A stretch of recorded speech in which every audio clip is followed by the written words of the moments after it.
Well, so far, the only bit of hope that's come out of this Davos conference this year is from the Icelandic president, who's standing alongside me, Ólafur Ragnar Grímsson.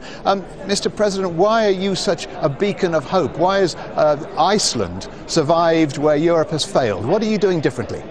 I think it surprises a lot of people that 4 years ago we were exhibit number one of a failed financial system. But now we are back on recovery with economic growth and very little unemployment. And I think the primary reason is that we were wise enough to realize this was also a fundamental social and political crisis. But above all, we didn't follow the traditional prevailing orthodoxies of the Western world in the last 30 years. We introduced currency controls, we let the banks fail, we provided support for the poor, we didn't introduce austerity measures of the scale you're seeing here in Europe.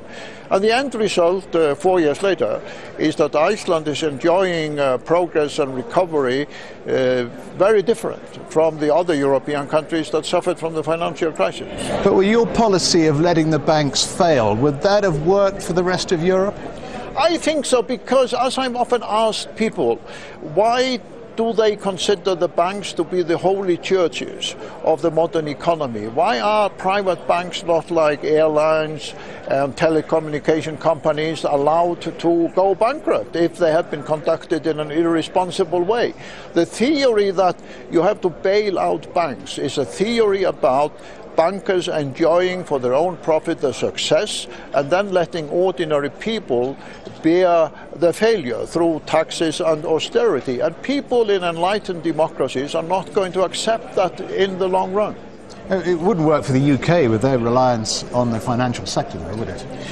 Well, this is an interesting question, because one thing we learned after the collapse of the banks in Iceland, that the Icelandic banks, like the British and the Americans and other banks, have in fact become high-tech companies, hiring engineers, mathematicians, computer scientists. And when they failed, the innovative sectors of our economy, the IT sector, the high-tech sector, in fact blossomed and have been doing much better in the last 3 years than ever before. So the lesson of that is that if you want your economy to be competitive in the innovative sector of the 21st century, a strong financial sector that takes the talent from these sectors, even a successful financial sector, is in fact bad news if you want your economy to be competitive in the areas which really are the 21st century areas: innovation, technology, IT. President Grímsson, thank you very much indeed.